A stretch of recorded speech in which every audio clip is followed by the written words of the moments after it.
You mentioned there around, I wrote this down, that training in the morning seemed to be better for reducing abdominal fat and helping with fat loss, and strength training better for getting stronger in the afternoon. And I think when we look at like the circadian rhythm, we seem to have more strength and power in the afternoon.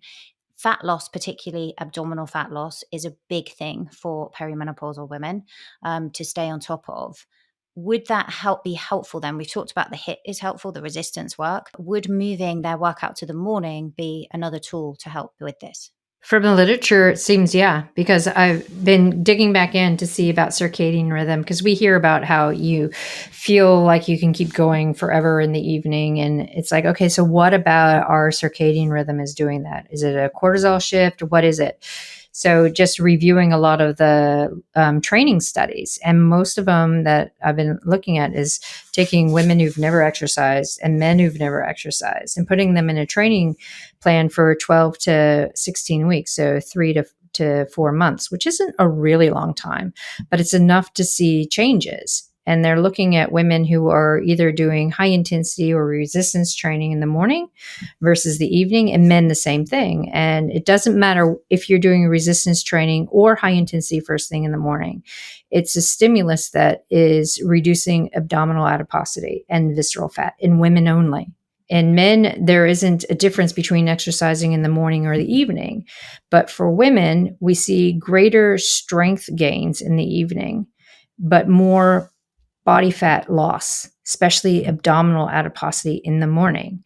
And when you're reading it, it's like, okay, well, there's circadian rhythm differences between the sexes. So that's one factor. Another is cortisol responses and our appetite hormones. So we're looking that men have less of our acylated ghrelin, so our activated hunger hormone at rest, than women do. So that has a play in how we shift body comp. So if we're looking at women who are training first thing in the morning and they have a higher baseline of our activated hunger hormone, to placate that while we're exercising, the body's going to release more free fatty acids. So there's some really interesting stuff that's coming out about how we're training, when we're training, the sex differences through the circadian rhythm. And then we're looking at the strength gains in the evening. This is more of a neuromuscular, faster ability to recruit fibers in the evening for women. And again, it has to do with how our body's responding as we're getting ready to have a melatonin peak about 9 o'clock. So yeah, I can forward you some of the articles that I've been reviewing. Yeah, that for would sure. be really helpful. Yeah, that would be really helpful. I'd like to dive into those. So when you're talking about that fat loss in the morning, would that mean then that if you were going to say, for example, someone who likes to exercise a couple of times a day and they keep it short, would they do something that was more cardio based in the morning and move that strength to the evening, for example? Would they split the way they're doing it? Or does it not matter when you're talking about it doesn't matter. It doesn't matter. So say you're doing a resistance workout in the morning, you're just going to get more fat loss benefits than you are strength.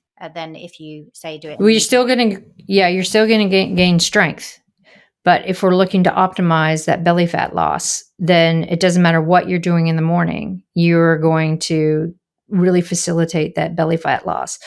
Mike Ormsby from University of Southern Florida has done some work specifically looking at abdominal adiposity and found that women who just implement resistance training with heavier loads tend to mobilize more abdominal fat.